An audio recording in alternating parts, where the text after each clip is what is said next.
are those of the host, guests, and callers who are responsible for their content and do not reflect the opinions of In Touch Radio or its staff.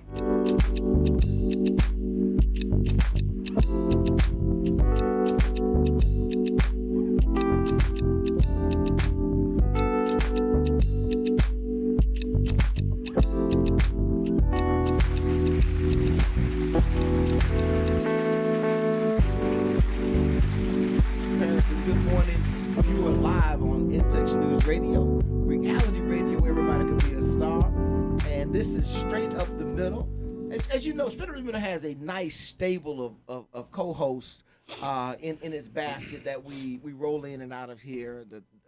The soon-to-be Dr. Tony Seabrook working on his PhD. Soon-to-be Dr. P. The preeminent historian and political analyst and all things judiciary, Pete Edwards.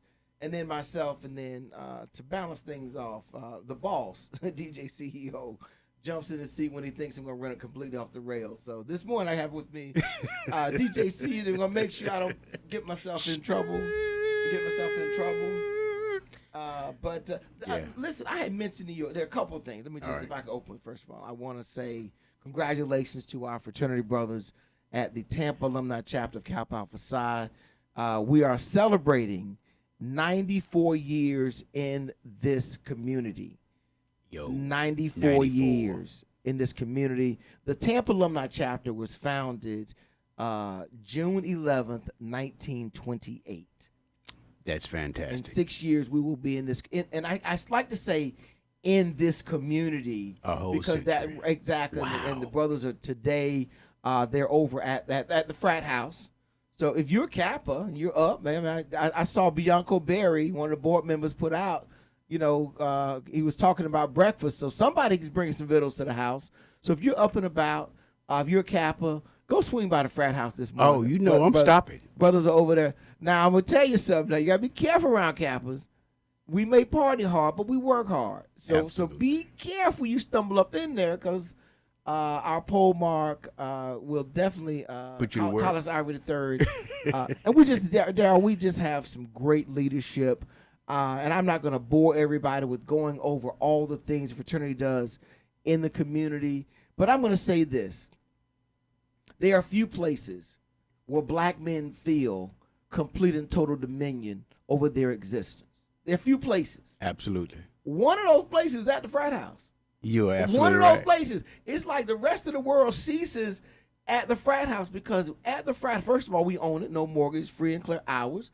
We pay for it. We take care of everything that's essential, and it's our retreat. Yes, it is. And I want to commend the Silhouettes and Sweethearts for allowing us to have that retreat, because you need some place to go. Yeah. Where I would say this, besides the toilet, where you feel like you're in complete control. One of the most powerful places in the house is in the toilet. Yes. First of all, nobody else don't want to be in there with you, and you're in charge of what's going on in there. But I would say that at the frat house, so we've been part of this community for 94 years. Yeah. Next summer, Daryl, Kappas Worldwide will convene on Tampa as we celebrate our 95th year for the conclave. Yes. It will be the first in-person conclave since COVID hit. And we're going to knock the roof off Tampa. Now, I know the AK's coming through. I know the Delta's coming. Yeah, you Qs. Go ahead and have your picnic. Y'all have a look at it. But we're going to have a real conclave. We're going to set this thing off when the brothers roll in town next year. And I will say this. Y'all are all welcome to come out. All welcome. And participate. I've been looking at the list of activities. For example, recently we saw the Deltas had their boat parade to celebrate their anniversary, where they covered up the Hillsborough River. It was probably one of the darkest days on the river, because you would have thought that many black folks own boats. Absolutely. But the brothers and sisters came well out. represented out there. Yeah, absolutely. All the organizations, and we expect that to be next year. So I just want to take a minute, and I want to say this. I am sitting next to somebody who is a legendary historical person in the annals of Kappa. Well, because there's only one man that has is it 5 or 6? It's sons? 6 sons. Sister, go ahead, Doc. Tell us the history of your family. Theodore Roosevelt Johnson, ahead, Sr. You know, he bore 7 children, 6 boys, 1 girl, and he became a member of Kappa Alpha Psi 19. I want to say 42, but don't stop me to line. That's okay. But he bore 6 sons, and I was the last one to cross those burning sands. And I just want to thank my father for pushing his young men into grown men into the Kappa Alpha Psi fraternity, and we are just so proud to give him the legacy that he so richly deserves in the annals of Kappa Alpha Psi. He has the most Kappa sons. The most Kappa sons. That's all right there, man. So I'm sitting next to Kappa history right here at Intex News Studios Worldwide this morning. So, okay, so I want to get that off my chest. We got, that's off my chest. All right, DJ, hanging there with me. Now, the next thing was, I want to apologize. We have some very loyal listeners. And I know we've had some technical difficulties in the last couple of months with our phone system and upgrades and just trying to get things to the next level. So we appreciate everybody tolerating the inability to call in and correct me when you think I'm wrong, but I'm really still right. But I appreciate you all listening in. You know. And so what a lot of our callers have done, DJ CEO, and I've not done a good job, is they've converted to monitoring me and trying to instruct me on my errors by Facebook. Well, that's good. That's good. But the truth of the matter is that the reason the phones don't work is that because Clint has unplugged it, and so that he can just continue to talk because he loves to talk. So with that in mind, I had a caller last week put a message in about critical race theory. Okay. And it bothered me all week because critical race theory and our new I want to call it open and broad celebration of Juneteenth. Juneteenth has been celebrated since June 19th, 1865, when General Granger landed in Galveston, right? Yes, it was. But since he walked on the shore, looked around and went, "What are all these people doing still slaves?" Right. I got something I want to read to y'all. Mm-hmm. And he read the Emancipation Proclamation, thereby bringing an end to formal slavery. And but I didn't get to that question. It bothered me all week, Darryl. Well, you know, oddly enough, you said it happened in Texas, and it did. But Juneteenth was primarily a Texas holiday, not holiday, but celebration.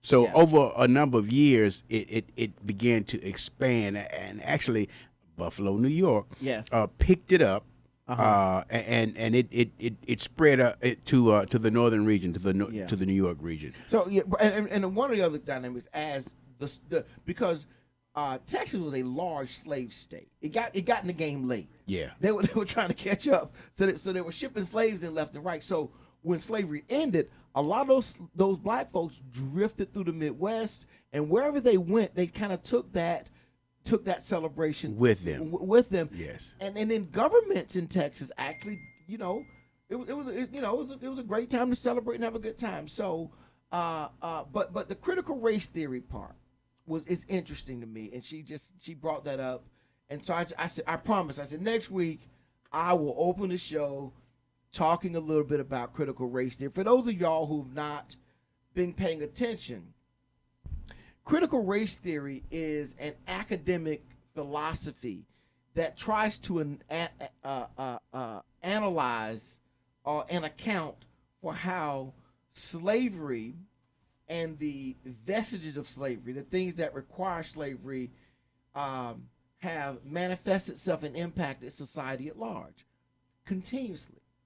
And how that plays out is, one, the blame for, first of all, the exploitation as an economic entity during slavery. Okay. So then you have, after that, the blame game. See, the North, after slavery was over, they blamed the slaves for the war and all the suffering. Okay. The South wanted to subjugate them, but the North, they weren't happy either, because they feel like they were forced into a fight because we were trying to free slaves. When if you go look at the actual... Now you say we. Who is we? Who is we? You said we are tried to... Who is we? I use we as the greater American populace. And I'm not going to even call it black or white. I'll say the greater American populace. Going back and looking at the founding issues at the time of the Civil War, they dealt with labor and industrialization. The North is starting to industrialize. It needs less labor, a different kind of labor. It can get by off immigrant labor. The South is agricultural based, still growing a lot of cotton, and that takes a lot of labor, of hard labor that you just have above subsistence, that you don't let thrive. And so that economic imbalance was starting to manifest itself, and slowly the South started feeling like, hey, listen, you're subjugating us because you just have more money at your disposal. And then you had international interference. Right. You've got Spain, France, and other countries, even England a little bit, telling the South, you know what, you guys were your own country, you know, you could do your own thing. And matter of fact, you get the war started and get it going good, you know, like we did when you all broke off with Britain, we might come even help you, you know, do your own thing. You could join it with Mexico, and you could become a whole different country on your own and economically compete against those in the North. So that was an undercurrent. And so the British, during the American Revolution, offered slaves freedom if they revolted. In fact, during the Revolution, you had a number of slaves fighting for the British because they'd been promised their freedom. The British offered slaves freedom. Revolution. Okay. In the Revolution. Here in the U.S. Here in the U.S. How did they notify the slaves? You know, hey, look, if y'all revolt, we're going to help you. Well, the United Kingdom, Britain, had already ended its own slavery. Okay. And it was already talking about ending slavery in the colonies. Oh. There was already discussion, hey, we don't think this is a long-term thing that we want to be involved in. And so that also is alleged to be an impetus for the revolution. I apologize, I'm jumping wars. But I'm back to the Civil War now because I'm going to bring this all forward to critical race theory. All right, let's bring it forward. So in the Revolution, the British, to destabilize the colony, said, hey, if you fight for the British, you'll be free. And in fact, at the end of the war, the British upheld that and created something called the Book of Lists, which became a whole movie and show about how they went and exported slaves who had helped fight for the British to Canada because they promised them freedom. Right. That's one part. So when we get to the Civil War, the war is kind of a stalemate because, you know, General Lee is a bad dude. General Lee was an incredible field general. Graduated first in his class at West Point, was just a phenomenal general, had led a lot of the Indian Wars. He was a bad dude. And in fact, I've got a little bit of time. Abraham Lincoln, before the war starts, he goes down to Virginia and meets with General Lee. Says, General Lee, I'm going to need you to lead my army of the United States if war breaks out. And Lee said at the time, he said, listen, I'm a Virginian, which was very common at the time. People were Carolinas, Jayhawkers. Right. You were with your states more than you were with the United States of America. And he said, listen, whichever way Virginia goes is the way I'm going to go. So if Virginia goes to the United States, then I'm in. If Virginia does not and succeeds, but I'm a Virginia, I'm not fighting against Virginians. So that was probably the bigger issue in what direction the country would go. So Abraham Lincoln, he doesn't actually free the slaves to start the war. He starts to free the slaves to win the war. We're gonna come back to that after this break. Do you see what I mean when I say that Clint unplugged the phone? Because had the phone rang, it would have stopped his flow. You feel me? Listen, I'm gonna treat you like Pete going in the break. Hey, Bezel is We'll giving be me back. the break, so we're gonna take this break. We're gonna come back and we're gonna roll this into the critical race theory and have some comments by DJ CEO. Yeah. It's In-Text News Radio, reality radio, where everybody, even me, can be a star. In Rebel, yo, noob.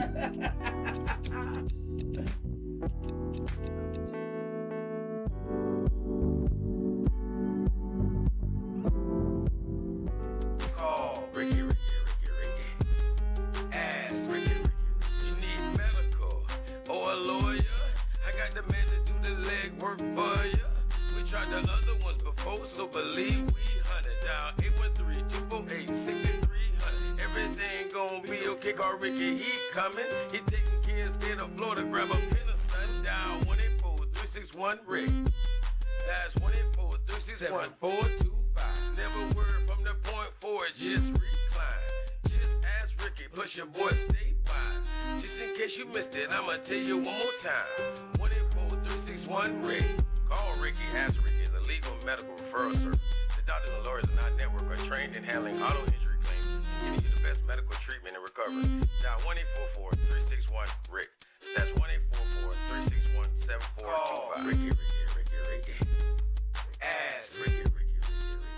God bless each and every one of you and have a happy 4th of July. This is Pastor Harold Ford. Join us this weekend for the House of Gospel Music.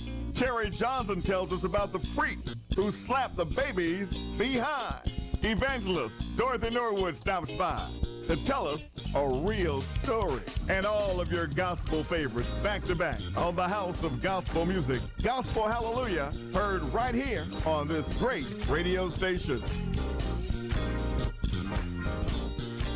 By now, we're all aware of the dangers of COVID-19. Like others with existing health issues, cancer patients are at a high risk due to their compromised condition. If you are newly diagnosed with cancer, your care likely can't wait. Moffitt Cancer Center is the best place for your cancer concerns and to provide guidance to help you plan your next steps. We're here for you. Call 1-888-456-2839 or go to moffitt.org/here-for-you.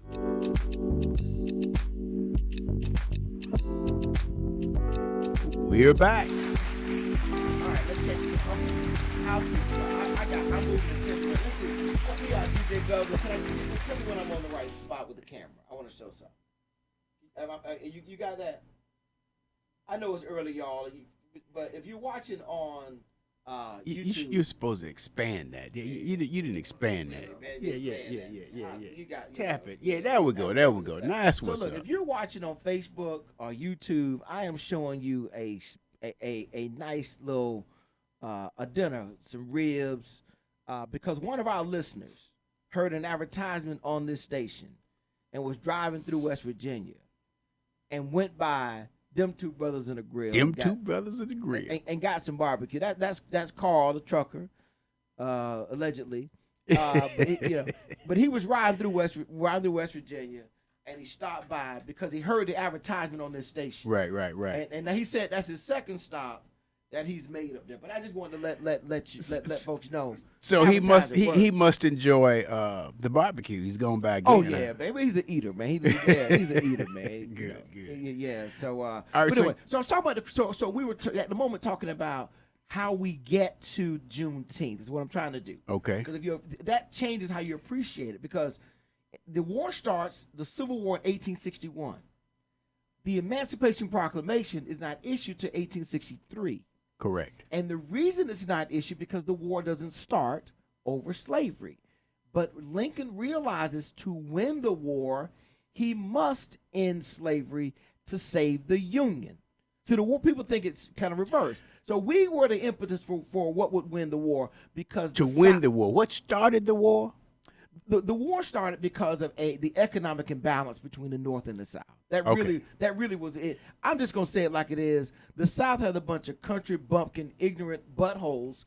Didn't realize the world was changing and they needed to get it going. They needed to educate themselves. They needed to improvise, implement new ideas. They were too busy exerting all their energy and effort subjugating slaves. Correct. There was no public education. Right. So your populace was not very knowledgeable. There was no ability for poor people to advance themselves because of the massive land holdings of the plantations. So really, it was very feudalistic, almost like you had in you go back in English days or wherever it was. Serfdom. Yeah, it was that is the word, serfdom. Perfect word. So that really is what was because poor people in the South really weren't thinking about fighting. Because you think about it, they were fighting to preserve a system. Yeah, they were good. They were on their front porches just fanning flies. So let's go back to Abraham Lincoln and the Emancipation Proclamation, how we get to Juneteenth. Okay. So he realizes we can't win this war unless we destabilize the South. And the easiest way to do that is I will grant freedom to all the slaves in the states where there is slavery and you are in rebellion against the United States. And that's why there were several states, I know Maryland is one and another state, that the Emancipation Proclamation did not apply to. They still had slaves. But the Emancipation Proclamation only applied in the states where you were in rebellion against the United States. Fast forward, General Granger comes to Galveston, issued the proclamation, and the folks out west in Texas start celebrating Juneteenth. Now, come fast forward, we now have made Juneteenth a national holiday. I'll tell you something, Daryl. White folks don't like talking about slavery. It's embarrassing. It's embarrassing. It's not their finest hour. It is not. And whenever we bring up race, they're reminded of that. But their even worst hour of hypocrisy and a lack of moral compass was after slavery, was Jim Crow. Jim Crow. That's when you were lying to us and your. See, in slavery, we were honest. You're the slave, I'm the owner. Okay, everybody know that role. But afterwards, you were trying to say to me, well, yeah, you're American, but, you know, we're going to treat you a little different than all Americans. You're American, but sit in the back of the bus. You're American, but you don't drink at my water fountain. You're American, but your tax dollars won't get spent in your community like it gets spent in my community. All that's based on race. And that's what critical race theory is talking about. It's talking about how race continued to play a role in major decisions. Okay. I was going to wear, before I recognize the historical moment of today, my shirt about Black Wall Street. And is it Tulsa, Oklahoma, right? Right. It's Tulsa, right?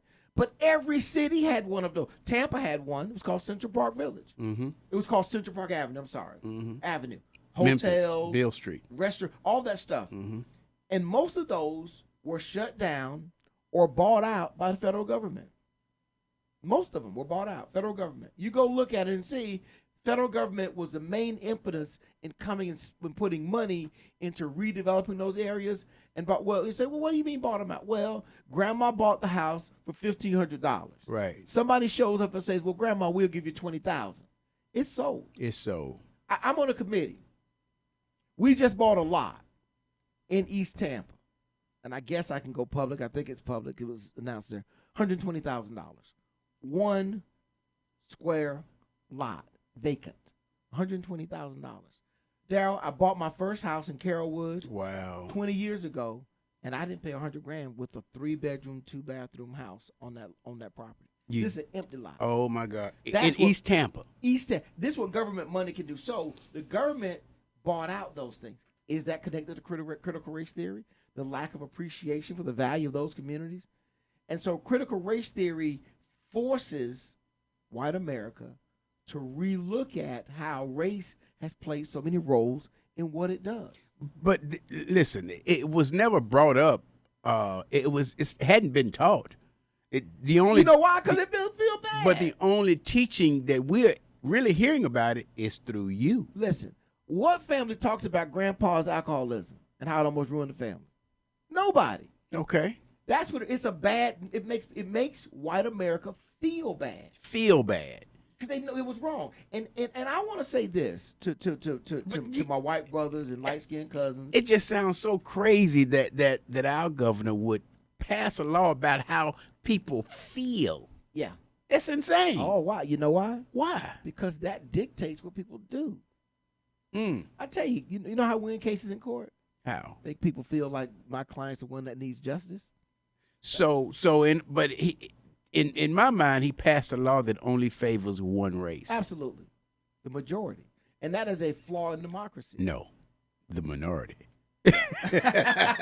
Yes, the drifting to be soon to be. Right, exactly. So we take that. So critical race theory is a way of looking at modern society and saying, how did racism, and inequity play a role in this?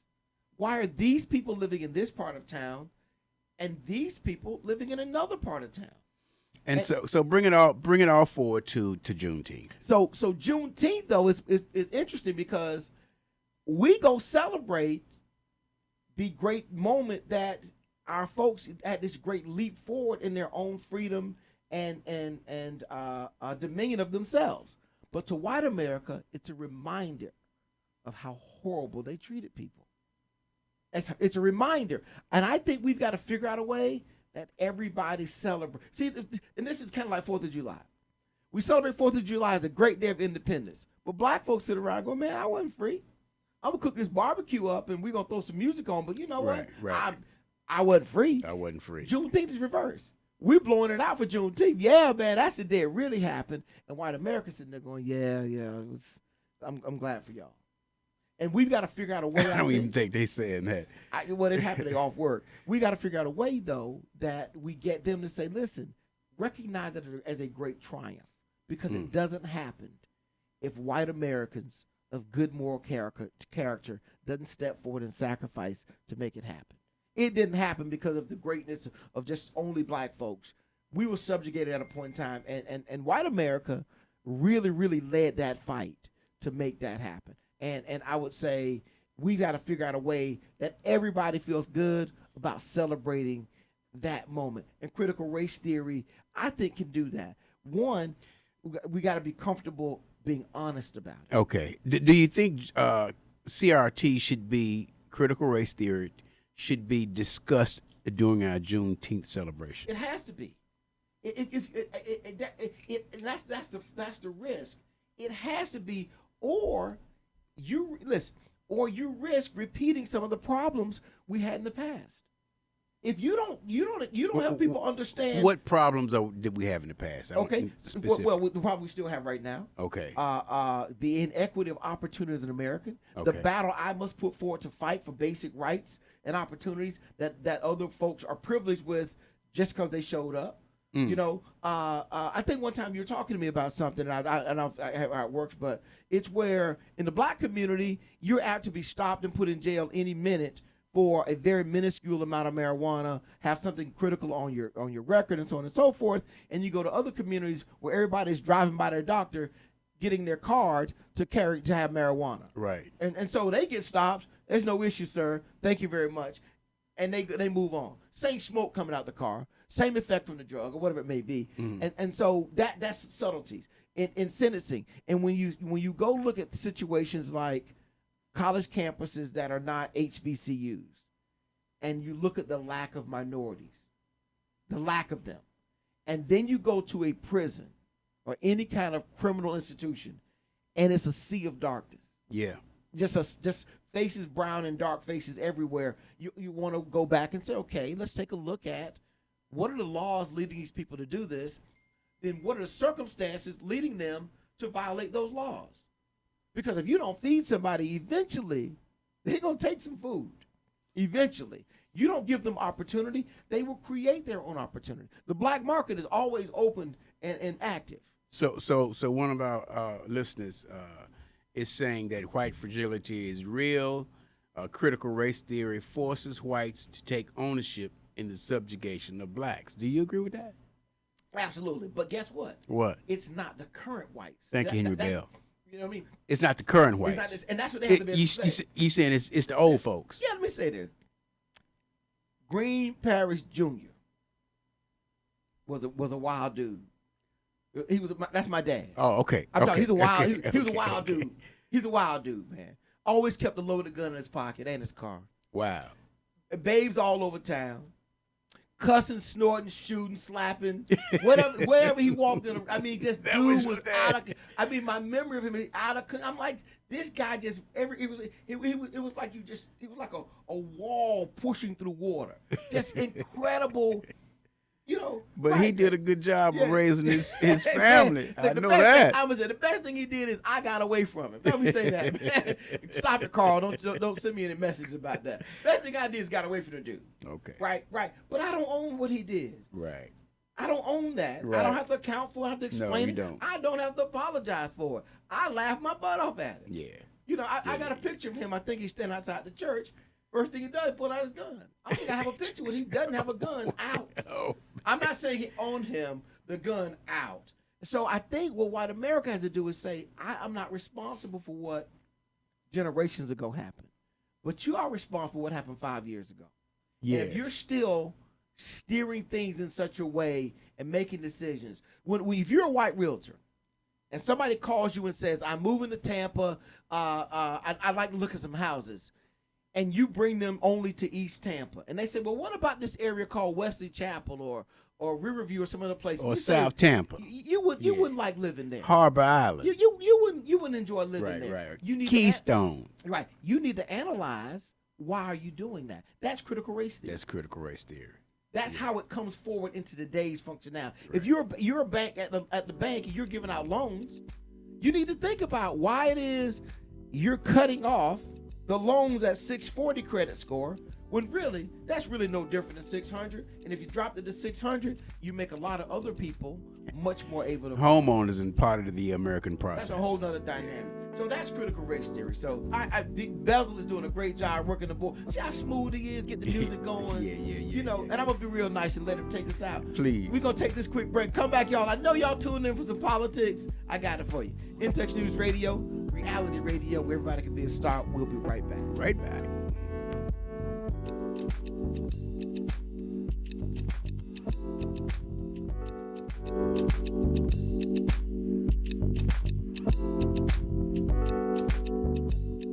Jazz at Miss Connie's House is brought to you by Ray Williams Funeral Home, providing the highest quality, professional, and caring service for your family. Call Jeffrey Rhodes at 813-253-3419. That's 813-253-3419. Or visit him at 301 North Howard Avenue, Tampa, Florida. Ray Williams Funeral Home, for the finest care and quality service. You've been injured, you deserve help from an attorney that knows how to handle your injury claim. This is attorney Clinton Paris from the law office of Clinton Paris. For over a decade, I worked for insurance companies, and now I use that knowledge and experience to help people that have been injured. For a free consultation, call me, attorney Clinton Paris, at 813-413-7924. That's 813-413-7924, or at parislawoffice.com. At the law office of Clinton Paris, we take the pain out of being hurt. Offices, Riverview. Give me a little more myself, Pat. All that. Yeah.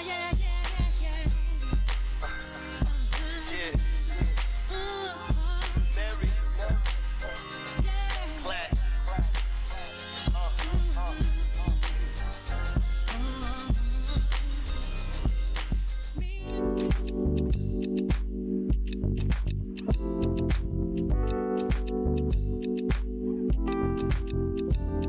All right, we're back live. Listen, I feel like I'm on a movie set around here. I mean, Why you feel like that? Production operation over there. Oh, yeah. I appreciate that. Got a lot of moving parts, man. I'm trying to do it all, man. So we're back live on In-Text News Radio, reality radio, where everybody can be a star. Got DJ CEO sitting in with me, doing a great job listening to me. Ramble on about some stuff. I told you. We opened the show, congratulating the Tampa Alumni Chapter on its anniversary, June 11th, 1928. Founded. Dr. S.E. Johnson led the way, getting that letter to Nationals, and we've just been rocking and rolling ever since then. Talked a little bit about critical race theory, because I had a caller last week sending a question on Facebook, and I didn't get to it, so wanted to touch on that. But let's talk some politics now, if you don't mind, DJ CEO. We finally had the January 6th committee do presentations to the community and have its hearings. And it was interesting that they held the hearing during prime time. Came on prime time at night. I think started at about 7 o'clock. Went for a couple hours. Yeah. It's 8 o'clock. The news had to introduce it. All the news outlets had to introduce it first. The first thing I thought about was coverage, and I always look at how things get covered. So MSNBC, CNN covered it all the way. I don't know about CBS. C-SPAN. C-SPAN, they covered all of it. I thought it was interesting that Fox News did not cover it at all and had what I call counter programming. And in fact, they didn't even run any commercials. I almost think it should be against the law, what Fox News is doing. But that's well, I mean, and the question becomes, they call themselves news. That's the part that I struggle with. That's the part because absolutely. we in America are conditioned to trusting certain things. Absolutely. When the news comes on and a guy walks up and starts doing weather, I think he's a weatherman Correct. because he's on the news today. When they give me traffic, I think that person's doing. So it's misleading to say your news when your goal is not to inform, but your goal is to persuade and sway. Misinformed. Right. But your goal is to, I want your, and I'm not going to say misinform, that's part of it, but it's kind of, I want you to think what I want you to think. Yeah. And so I'm going to structure what I present to you to achieve that. Mm. And it's very manipulative, very much so. And I think it's a disservice to America. I think under our Constitution, there isn't a lot you can do about that. But Daryl, in a family, the family rises and falls based on the moral values of those leading the family. If the leadership in a family has strong values and morals, then the family will have strong values and morals. A good foundation. Absolutely. If you don't, it's real tough for those people to A lot of cracks in it. Same thing from a country. And so when your news people are not guiding people objectively, here's the information, you make your own call. I think that's the part that bothered me about it. And so I tell you, I watch a lot of Fox News. Okay. Newsmax. I watch a lot of conservative news because I'm listening to hear what it is you're trying to do, and that tells me what's really going on.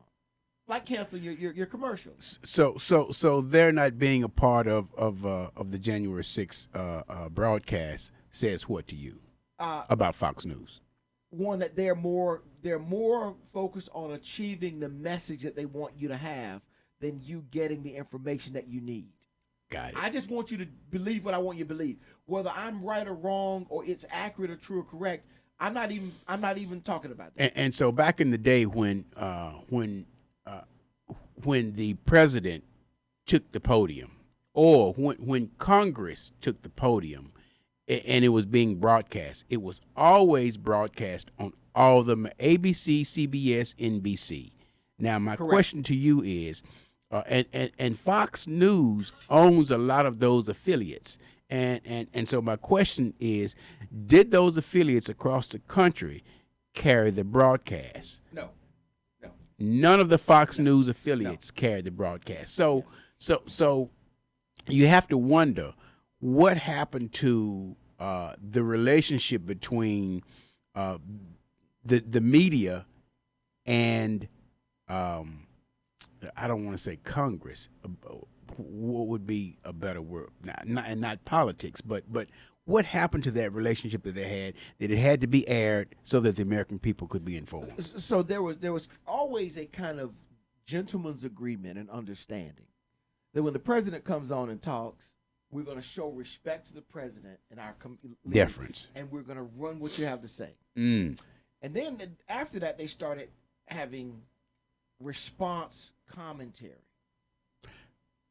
Right. Initially, it was just president say what to say. Yeah. The news people talk. But let's go back to where Fox comes from. There was an opinion, if you go back to probably after Nixon, that Nixon got a raw deal from the media.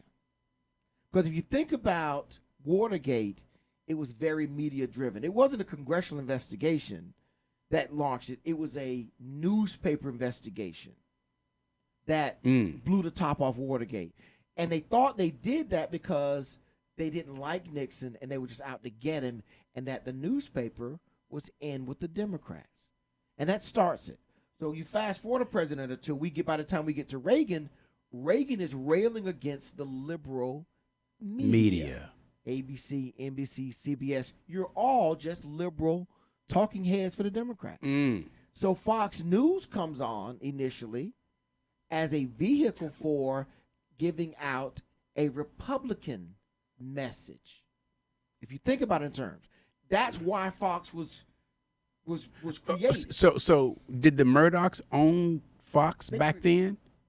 I think so. Because they pulled it all, slowly they bought up all the affiliates, slowly they built out the network with some very because it wasn't Fox News. Right, it was Fox. It was Fox. It was Fox. It was Fox. But on the other side of it, you had Clear Channel garnering up the stations that could ultimately be congealed together to create this entity. But just think of the idea: Fox News is there to put out a Republican message. Okay. If you say that, well, because their position is, well, CNN is just putting out a Democratic, version of the news, and ABC and CBS. So they think it's, hey, we are equal programming. I thought CNN was a more balanced approach, and MSNBC was more left leaning, and of course Fox is more right leaning, with CNN in the middle. I will agree. Most of the media is left leaning. Most of it. Right. Most of what you get on CNN, Don Lemon crying all the time, and Carl, whatever his name do. I mean, it's just too much, man. It's too much. Every night talking about his mama tucking him in at night and stuff. Man. Like, you're grown, man. Every Come night on, I gotta man. call my mama. We don't really want to hear that. Yeah, he and what's the other one? Is it Carter or Tucker? No. That- Anderson Cooper. Anderson Cooper. Oh, talking about yeah, their adopted Jesus. babies and husbands, and he's Yeah, I pretty know. liberal over there, and I get that, and so I get Fox News as a result of We need some stronger brothers on the media. In the media, they ran by him the out way. of there, man. They, I mean, what's up with that? they ran him out of there, man. Guys packed up and left, I man. mean, Have you been to CNN headquarters? No, I hadn't. You go up in there, man. You get packed up and Jesus, come on, man. You won't. Guys with fingernail polish. Yeah, and man. You don't, come yeah, on, man. you don't want it. Jesus, So, but be that as it may, All right. I think so. January 6th. So that was the first thing I looked at. The second thing I thought is, what are you going to tell me new? I like the idea that Liz Cheney was leading the presentation. Absolutely. She did a phenomenal job. She did. But I got to admit, I did like Benny Thompson's opening statement. Yeah. So I thought they made they made the presentation for how big this is. But here's what I'm listening for. Okay. What is it you want to do about it? I don't know. Well, what do you want to do about it? I don't know if they're going to. No. They said it. I mean, they've got 7 things that they're going to show, that they're going to prove.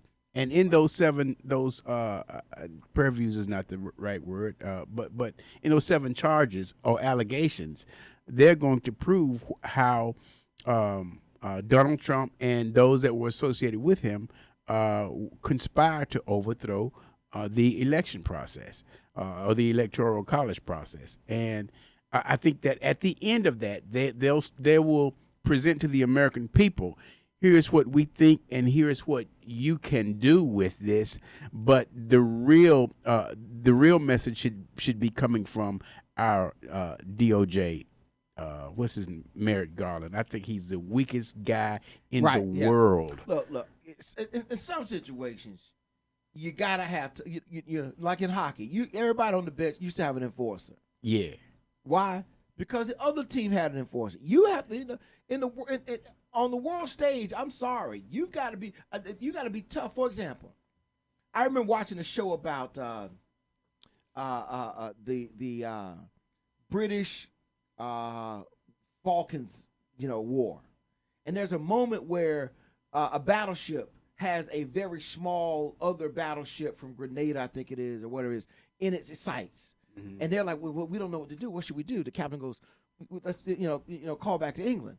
And they show Margaret Thatcher. She's putting on makeup. She's getting ready to go to the theater. Okay. And she goes, man, it's leader of the military calling where the Navy. He goes, what does he want? She goes, put him on the phone. He puts him on the phone. He goes, man, we have this ship in our sights. What should she do? And they show her putting on makeup, and she goes, shoot him. And then she just hangs up the phone and just keep going. And the guy on the other Didn't end, blink. And the guy on the other end is like looking at the phone. And he goes, "What'd she say?" And he goes, "She said shoot him." He goes, "She said shoot him." And then the other guy then calls down to the turret, and the guy's got him in his sights. He's looking, and the guy goes, "What'd they say?" And he goes, "They said shoot him." And the guy goes, "Shoot him?" Yeah, shoot him. And they boom, and they blew it out the water. And then they switch back to her, and she's at the theater watching. Okay. It's a tough position. You gotta make tough calls, and he is not running being tough. He needs to knock somebody in the mouth, and I'm just so. But here's the other thing. To me, the other thing is Joe Biden should have replaced him by now. Right. We talk about how weak Merrick Garland is, but the truth of the matter is, it's showing some weakness of Joe Biden. You know, Joe, I understand you giving him some space, but if he hadn't done anything by the end of the summer, he should be gone, and we should have somebody in there that can come in there and do it. Right. You have to show. For example, I would say that the when I was assistant city attorney, the mayor would say, "I don't give away citizens' money. I leave that to juries. So you take that case to trial." Wow. I don't give out citizens. Which mayor was that? Pamela Oreo. Okay. I don't give away citizens. I don't give away my citizens, taxpayers' money. Okay. You let the jury give it away. If they're gonna give it away, let the jury give it away. do it. Let the jury give it away. So there is some toughness that need to be in there. I thought, did you see anything that you came away with any new feelings though, as relates to the hearing about January 6th? I mean, not really, because we already knew what's his daughter's name, Ivanka. And her husband were going to play it safe. And by playing it safe, they weren't going to go against either side. Yeah. So other than that, no. Did you? I the level of impact Trump had on everybody else about something that was fake when they all knew it was true. Surprises me. We'll come back and talk about that a little bit more. This is In Touch News Radio, reality radio, where everybody can be a star.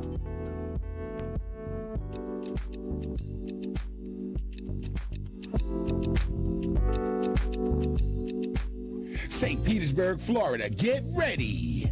DAT Entertainment LLC presents A Night to Remember, Saturday, June the 4th at 7 p.m. at the Florida National Guard Armory, 3601 38th Avenue South, St. Petersburg, Florida, 33711. And this will be a show you won't forget, featuring the Manhattans with Gerald Austin. I had to meet you here today.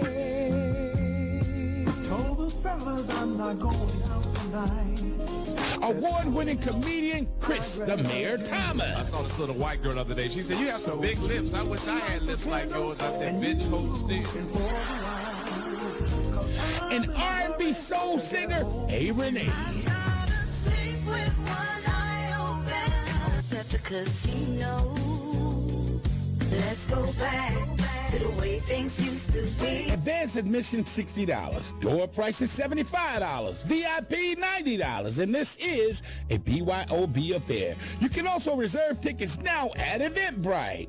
For ticket information, contact JT the Dancing DJ at 813-412-0435. And for more info, call 727-486-3702. DAT Entertainment LLC presents A Night to Remember, Saturday, June the 4th, with a Manhattan featuring Gerald Austin. Hello, Tampa Bay. This is Ainsley Doe with Florida Realty Unlimited. As a broker with 15 years experience and a veteran of the Navy, I do understand your needs. Real estate prices are up. So if you're thinking of selling your home, call me for a free market analysis. If you're planning to buy a home, please call me for a free buyer's consultation. For more information, call Ainsley Doe at 813-546-1954. Once again, the number is 813-546-1954. Or check my ad out in the In Touch News.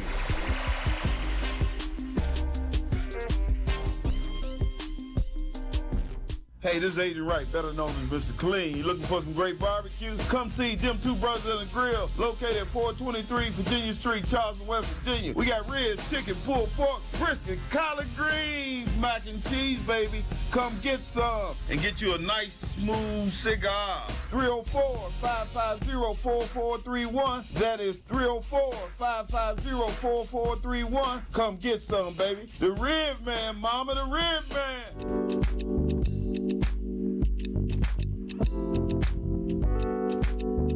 All right. So we were just talking about so we're trying to walk through this hearing. So I'm trying to figure out what is it they're trying to tell me that I don't know.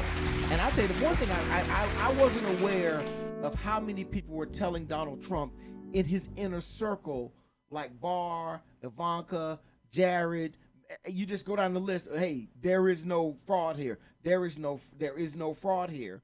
I didn't realize the magnitude of that going on And now what you're seeing is him in his mind understanding the pressure on Congress if we put thousands of people on the steps outside. And so he was rallying those people that day with the expectation that the Congress would yield or slow down or stop, or even Pence. Really the guy they were targeting was Pence. Right. And I thought Pence was the guy in all of this, and still today. If Pence comes forward and says, listen, all this came from the president. Because they're trying to make sure Trump doesn't run in 24. I don't mind Trump running 24. Because right now, a potato chip will beat Joe Biden. Unless he gets my gas prices down. A potato chip. I'm going to tell you, I went to the store the other day to get my usual snack. My usual snacks, plantain chips. Okay. And a Georgia peach Lipton iced tea. How much was it? $5.19. How much is it normally? It's usually $3.15. Wow. I mean, I literally was just standing there now. Okay, Samantha, no, I'm on a low carb diet. So I hadn't gotten it in probably about 2 or 3 months. I'm on my low carb diet. But I was rewarding myself, man. I'd gone to court, and I'm going to take the last little bit of our show to talk about what happened in court. But I'd gone to court, Bezel, and had a great day. An exceptional for what I get to do. Okay. Great day. And I was rewarding myself with my plantain chips. I usually throw half the bag away to cut the carbs down. I don't eat the whole bag. I take a nice, healthy handful, and I throw them in the trash. So that I'm only eating half of what I would have normally, because really he tripping. Yeah, he tripping. I do that with M&M's too. I buy a bag of M&M's. I throw half the bag away. Right. Or at least pull to the traffic light. Pull to the traffic light. Take that half a bag and give it to the guy that's out there begging. You know what I mean? That guy, come on. You get that guy food, he throw it away. He ain't no money. That cat wants cash dollars. So January 6th though, I was looking and it was a compelling storyline. And now I think they need to walk through the various dynamics of it that concern regular Americans. But here's what the test is in all of this. The test is, how committed are we to democracy? How committed are we to democracy? Well, we don't really know because we don't know anything else. I think we do know. I'm going to tell you how we know. All right, how do we know? We know because of what happened with Jim Crow. We know because repeatedly we've done things in America that's been undemocratic. It's only been done because we had people in power that were unwilling to adhere to the principles of democracy. Democracy is a very inefficient means of government. It's very inefficient. Imagine in the car. You got to get everybody's opinion whether I take this right turn. Everybody in or not. Right. Do we go straight? Everybody? Okay, we're going straight then. We're going to keep going until everybody agree. It's a very inefficient, but ultimately it keeps the peace. Because you can just, all right, 4 years, I got another shot at this. It has more equality in wrapped around. It has more of an opportunity to achieve what you're trying to, because you get to do it over again. Yeah. If we only have kings, I got to wait till the king die. And if it's England, she's been on the throne now 70 years. I know it. So you got to wait, poor Charles, I mean, he may never get up there. That's the king doesn't really, and queen, they don't run anything. I'm just saying, though, if you use that system, okay. When do I get a chance to redo the government? We do it every 4 years. We do some of it every 2 years. So I'm not going to panic if I lose an election. You know why? I got another shot in 4 years. Well, if this country slowly fades into authoritarianism, they'll get the opportunity to see if they like it or not. The problem is that if it goes there, you won't be able to get democracy back. Listen, somebody just sent me a message saying, your green parish would kick your butt if you said you threw away some food. Listen, let me tell you what my daddy did. We'd all sit at the table, and you sit down and you eat Bezel. Everybody's sitting there, and you eat whatever you eat, and it's solid food. And when you finished, you would look at my dad and you would say, "I enjoyed my supper," and he'd look at you and say, "I'm glad you did." And that was permission to leave the table. Wow. If you didn't get back, "I'm glad you did," you had to remain seated. And the next guy over might, so the little kids down. The little kids will wait for the big kids to leave, because you had to eat everything on there. Yeah. All that onion and okra. All that tomatoes and rice. Right. Ooh, all them chicken feet. Oh, you had to eat all the hog. You had to eat all of it. My dad, my daddy used to say, take all you want, but eat all you take. Yeah. Now, thankfully, I was a younger kid, Bezel. So all I had to do was slide that over to one of my brothers. They were waiting. They finish it off. Yeah, oh, they wait. They're gonna take care of that for you. You know. So somebody just been messing up. But I do that because I know me and I have. Okay. But I'm just saying that if Biden doesn't do something about these prices, it doesn't matter if Trump wins or not. So I got a message that America is not truly a democracy. It's become more of a republic. What's your thoughts on that? And what is the difference? Okay, so democracy really is so we have a representative republic, really. A representative republic. Meaning we elect someone to represent us. Okay, and a democracy is what? Democracy, where the will of the people, you don't have a layer in the middle. It's majority rule. Oh, whatever the majority says is what happens. Okay, but that's not how. That's America, not how America works. And also, majorities also can be invariably wrong, repeatedly. Right. Wrong. So, but be that as it may, though, but most Americans, I'm gonna tell you, they have no clue how their country works. Most people were shocked. Wait a minute, he's not president unless Pence certifies the election. But I voted 2 months ago. What do you mean? What do you mean? People are confused by that. Right. Well, actually, I think the whole country, even some of the scholars were like, "Wait a minute, what's going on?" You'd be surprised. I would say a whole lot of people did not know that the election had to be certified by Congress. All right, so Darryl, or the vice president. We got a couple minutes left. I want Right. to talk about a case I had this week where I had to evict a young man from where he lived. I had to put him out, and I tried hard not to. Okay. I called him on the phone and said, "Listen, my client will pay you to leave." And my client's out of the country, so he's Okay. I think he left on purpose to do this. But so anyway, young black guy, he's upset with the landlord, hadn't been felt like treated right. We get down there, Darryl. I talked to him the day before. Hey, man, don't listen. Let me. Why was he being evicted? The guy just wants his place back. Oh, so it wasn't for non-payment. Not for non-payment. Okay. Lease is over. Okay. Time to get it. The guy wants to remodel it. And do all Okay. that sort of stuff. So I get there, and the young black guy, 27, 28. He lives there with his girlfriend, couple of kids. And I said, listen, this is not personal to you. He just wants his place back. No, I've been living there, and I've done work there, and I've done this, and I've done that, and stuff, and, X, Y, Z. So I said, but look, it's his place. It's his place. So I'm going to talk to the judge and tell the judge. Storyline, here it is. Young black kid, grew up in Robles Park, welfare, other siblings, killed before he was 19, 20. Teacher enrolls him at HCC. He gets an AA degree, becomes a lab technician, doing blood samples. But during COVID, they just converted over to something else. Okay. So he's now getting certified in COVID testing, to do that kind of testing. Did 1 year at USF before he got a girl pregnant, dropped out of school. He, girlfriend, 3 kids living there in the place. Last mile scholarship. And there you go. So he says, I said, look, man, but the judge has to give him his place. And that kid sat there and said to me, Darryl, just ripped through my heart. He said, I just can't seem to figure out life. And he he started to cry. Wow. I said, he represents a lot of people out there. And exactly what I thought. And I said, you are figuring it out. It's just not all in one moment. So we go in the court. This before we went in the courtroom. So we're talking outside. So we go into the courtroom. Now he had with him his AA degree. He had with him a job offer for when he gets this COVID certification with him. And so the judge, judge lets him do his whole story about all, Right. When the judge finished, I just said, Judge, my client just wants his place. He said, well, Mr. Parris, you need to figure out something. Wow, man, the judge put it on you. He said, I'm not going to put another brick in this young man's bag to drag around behind him with an eviction on his record. Wow. And I said, you're right, Judge. We're going to figure out something. And we figured out something. I won't say what it is. That's a good judge. Hey. Oh, okay.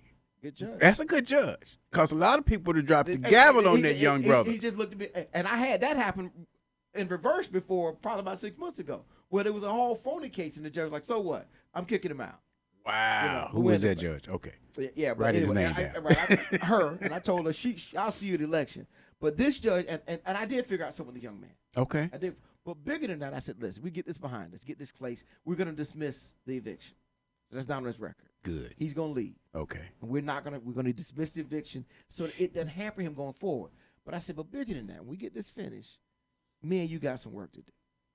All right? Me and you going to work on some stuff. Because he is the epitome of what we don't want to lose. Right.